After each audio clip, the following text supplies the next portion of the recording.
Good evening, San Bernardino, and welcome to a special episode of Wake Up San Bernardino. I wanted to reach out to you guys because I have received some public information, records, and I think we need to talk about them because I know that the demolition of the mall, grinding and crushing in our city is a huge issue, and I want to make sure that we all have this collective understanding of what the city is up to. So let me make sure that we are live and everybody can see us. Okay, here we go. All right. Hi, Paula. Hi, Scott. If you guys can, and if you want to, please share and let's make sure this gets out. I think this is important. Hi, Ron. So, okay. And this won't be super long, but I just really want to get your guys' opinion. If you want to join, let me know. So this is an update on public records received from the city detailing how they plan to illegally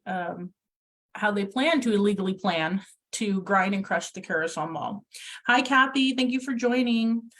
So over the course of a couple months ago, like once we started this RFP kept moving through, I asked some questions. Remember, we went through illegal crushing and grinding in the city. And so I was like, hey, how are you allowing the mall to be crushed and nothing else in this city? And remember that they put out this public statement to the newspaper saying that the ordinance and the resolution that was approved by the council said you couldn't do it within 1,000 feet of residential. This is further than 1,000 feet. That's really not the case, and I'll explain why. Hi, Tim. Thank you for joining. So the first request that I had put out was I wanted to know if the grinding and crushing, the full demolition, was meeting the requirements of every other project that goes through the Planning Commission and the Development Review Committee. So did they have a water quality management plan in place? Did they have the stormwater pollution prevention plan in place? And did they have best practices in place? Well, I got this email back and it says the Carousel Mall project does not require a water quality management plan. I find that extremely interesting. So I'm going to have to find out why, because I have yet to see any type of demolition, which we do, right? We do demolish, knock things down, or building without a water quality management plan. Why would that not be into place? And then it says our staff are currently reviewing the stormwater pollution prevention plan, which includes best management practices. So remember, they approved this RFP for the demolition on December 7th. They launched this huge kickoff of the demolition of the mall earlier this month, took their pictures, and then they told the public that they were going to start the demolition on the 15th. They do not have the stormwater pollution prevention plan. And that will still, as I said, the next sentence, that will require revision and resubmittal. They provided the demolition permit to the demolition company on May 3rd of this month. So what I want to draw the conclusion of is nothing is in place, you guys, that this is a complete hodgepodge. Public Works under the helm of Daniel Hernandez and Susan Pam is a complete mess. They don't know what they're doing and they're lying and making it up as they go. And here's why I'm going to double down on this. And I really, this is not going to be like a agenda review where we try to stay pretty neutral. I have my feelings about this and I want to share why. I want to tell you why this leads me to this next conclusion. So I also received another public records request, and I wanted to know what was the basis of the allowance of crushing and grinding. Where are we getting this from? Remember, we did this whole video where we asked, like, where in the municipal code are we allowing to do this? It says, good afternoon. This message is a response to your records request received on April 21st. Information responsive to the inquiry is below and attached. The city's Public Works Department advised that they do not issue permits. They don't. However, they have provided the city's demolition permit for your reference. So that was what I got from the 3rd of this month. Now, I wanted to know what provision of the municipal code were they using to allow crushing and grinding at the Carousel Mall. They say that according to chapter 19.06 commercial zones of the municipal code states the following. Light processing facilities and large processors shall be permitted in all industrial zones subject to a conditional use permit and shall comply with the following standards. 1, the facilities shall not abut a residentially designated parcel. The CH, which is commercial heavy, or the IE industrial excavation zones, processors shall operate within a completely enclosed structure. And 3, power-driven processing shall be permitted provided all noise level requirements are met. Light processing facilities are limited to baling, briquetting, crushing, compacting, grinding, shredding, and sorting of source-separated recyclable materials sufficient to quality as certified processing facility. A light processing facility shall not shred, compact, or bale various metals or any other than food and beverage containers. Okay. And number 3, the following meetings had items which discuss crushing and grinding in the city. 4/21, 2 of 23, and the minutes of April 7th. None of them approved, by the way, the crushing and grinding of cement within the city. Now, I assume from this email that they believe I either cannot or would not read the municipal code, that maybe our community does not follow up. But I did. I went to the sections, and this is what got me, you guys. This is where I am. So the reference section of 19.06 that they talks about recycling facilities for reusable domestic containers. This is what they are referencing. And if I'm on glue, please let me know. The only places for light processing and heavy processing that are allowed are all industrial zones. Even large collections, and we'll go like to their large collections, CH commercial heavy and all industrial under a conditional use permit. Paula, I agree. They always underestimate the power of the people. They do. I guess, you know, they don't think we can read above a 5th grade level. So for the purpose of this section, which this is what they're referring to, by the way, the following definitions shall apply. Collection facility, a center for acceptance of donation, redemption, or purchase of recyclable materials from the public, which may include the following. Does that sound like the ability to crush and grind cement and asbestos on site? I don't see it. But I before I get ahead of myself, I want to look at CH and all industrial. I want to look at the zoning requirements because that's important, right? This is what they are citing, is that it's the zoning. We have to make sure we're in compliance with the zoning. Well, interesting, on page 1445 of the same municipal code, which they quote, CR1, commercial regional mall zone. This zone is intended to maintain and enhance the inland center malls and adjacent properties to this and the Carousel Mall as a principal region serving retail centers of the city. So this is zoned CR1. But they said CH. A CH is a commercial heavy zone.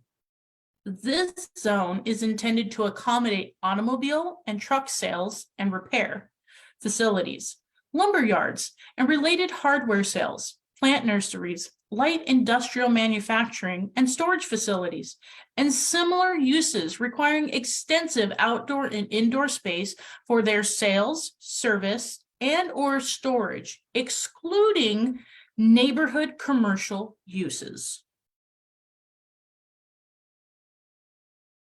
Yeah, I don't see how the mall at all adheres to the CH. Because it's CR, it is commercial regional, and they are saying that any light facility or heavy facility would have to be CH or industrial. Well, let's go ahead and take a look at the definitions of industrial. Scott, you're right. This is unbelievable and this is unacceptable, and we're only halfway through this. So the purpose of individual industrial zones are as follows. So an OPI, an office industrial park zone. This zone is intended to establish distinctive office industrial parks and corporate centers serving city and regional needs. Supporting retail, commercial services may be located in corporate office industrial park structures. That's not the mall. Industrial light zone. This zone is intended to retain, enhance, and intensify existing and provide for the new development of lighter industrial uses along major vehicular, rail, and air transportation routes serving the city. That's not the mall. The mall is commercial, and if nothing else, mixed housing. IH, industrial heavy zone. This zone is intended to provide for the continuation of development of heavy manufacturing industries in locations where they will be compatible with and not adversarially impact adjacent land uses. No, that's not the mall either. Okay, IE, industrial extractive. This zone is intended to promote the mining and processing of the city's mineral resources in the Cajon Creek, Lido Creek, and Santa Ana River areas, while ensuring their compatibility with adjacent land uses. Additionally, this zone provides for the development of interim uses, including, but not limited to, lumber yards, outdoor storage, plant nurseries, recreation, non-structural, etc., which do not impair the long-term ability to extract and process material resources. These are the only, IE and CH are the only designations allowed for any type of light plant, whatever they want to call it, recyclable plants. Let's see, what about the planning commission meeting where Freeman specifically said there is nothing in the municipal code allowing crushing and grinding, so therefore it could not occur in the city? Absolutely, Scott. Absolutely. Because according to this, and according to what Nathan Freeman said, it's 100%. It is in line with what he and the city attorney determined. The municipal code is silent. There is no provision, nor is the mall a recycle center. So thank you, Scott, for just reaffirming. So these facilities, this large collection facility, a processing facility, is really what would be allowed. A building or enclosed space for the use of the collection, or use for the collection and processing of recyclable materials to prepare for either efficient shipment or to the end user specifications by such means as baling, briquetting, compacting, flattening, grinding, crushing, mechanical sorting, shredding, cleaning, or remanufacturing. Processing facilities include the following. Light processing facilities occupies an area under 45,000 square feet of collection, processing and storage area, and averages 2 outbound truck shipments per day. Light processing facilities are limited to baling, briquetting, crushing, compacting, grinding, shredding, and sorting of source-separated recyclable material sufficient to qualify as a certified processing facility. So what they are trying to say is that they're turning them all into a processing facility?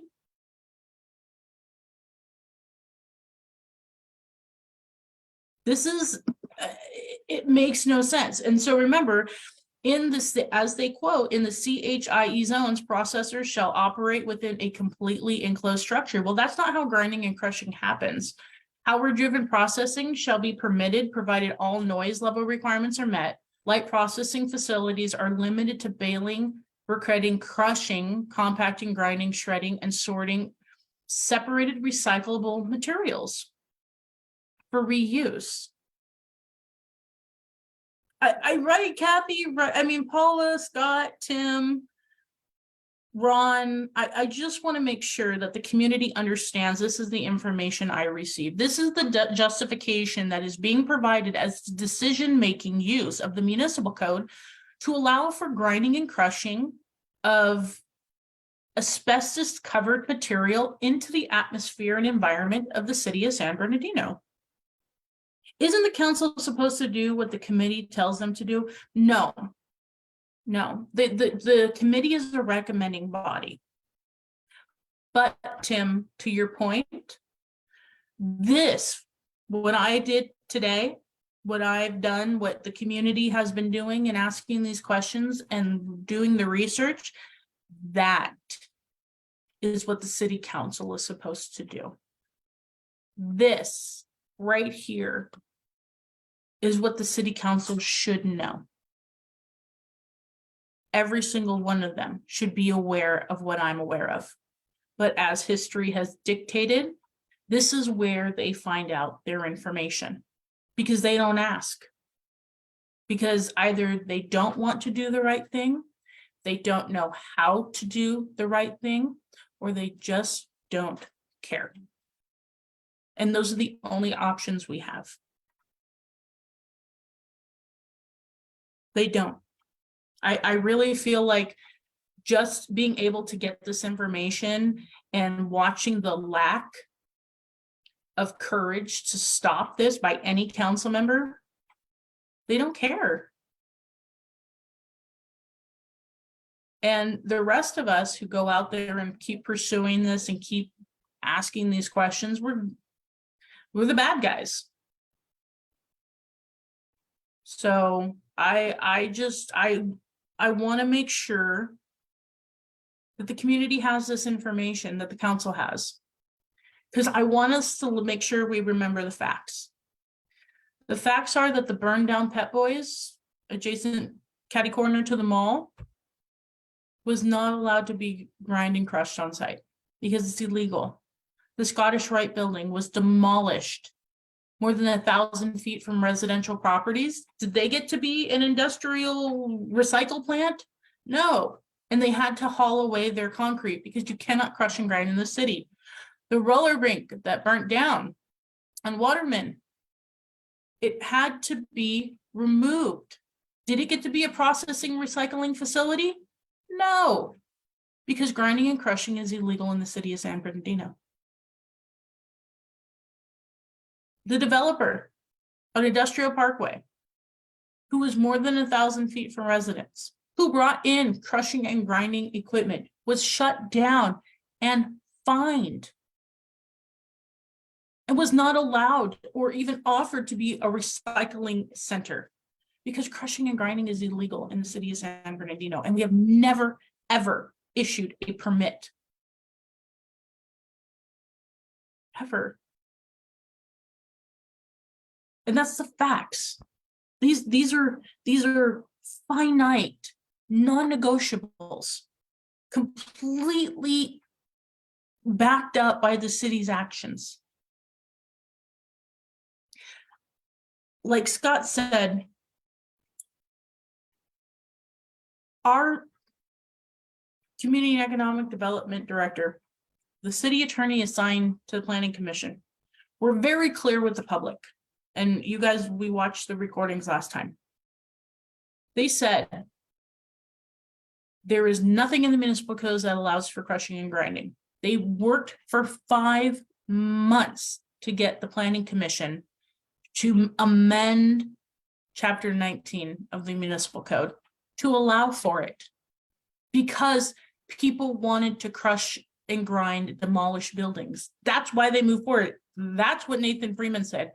When Councilwoman Kimberly Calvin questioned Daniel Hernandez as to the ability to crush and grind on site when this was awarded, he said, "We told all vendors it may be an option." And then he went to the Public Safety Commission and told them, "Oh, well, the Planning Commission is going to change their mind. They're going to vote to allow crushing and grinding in site, so we should be fine for the demolition."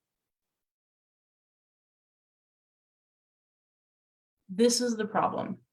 The lies, the deceit, the backdoor deals, the desire, like the true hard work that our city, our administrators, and our council go through to do the wrong thing is astonishing. And it's not just Teddy, it's not just Fred, it's all of them. Because nobody is doing this public, not one of them is saying this publicly. All you have to do is have a Facebook account. It doesn't take a doctorate to read the municipal code and to tell people the truth. This is nothing special over here. This is just, I want to know the truth. And so I seek it. And when I find out that we as a community being lied to, we put it out there. And this is what we have to keep doing. You know, I had someone ask me the other day, like, "Hey, you know, so much has changed, and you know, you were really out there and pounding the tables and pounding your fist." Look, you guys know me by now. Do you know how many emails I've sent to this council nicely to tell them, "Hey, by the way, you're breaking the law.